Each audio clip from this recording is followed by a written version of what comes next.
where the death of birds is no accident. He was the city's first resident who, at an hour when the sun was still a distant promise, heard the immense, frantic fluttering of birds across the sky.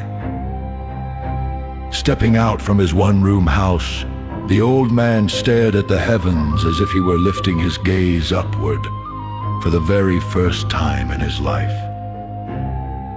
Where could so many birds have come from all at once, and at such an early hour? The birds were now flying incredibly low, the collective thrashing of their wings and their shrill, piercing cries felt as though they would shatter his eardrums. What kind of birds sound like this? The old man wondered.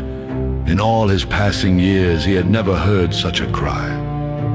There was a profound melancholy woven into those voices, as if the birds were chanting a dirge.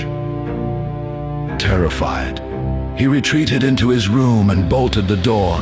The birds were now striking the ventilators, collapsing one after another.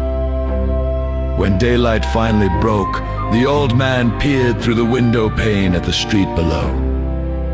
Heaps of dead birds littered the ground. People, dressed in their finest attire, were streaming toward their offices, shops, and academies.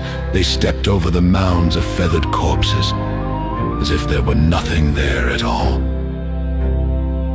Witnessing this, the old man was struck by such a violent surge of wonder that he plucked out his own eyes, flung them out the window, and stepped into the street, laughing.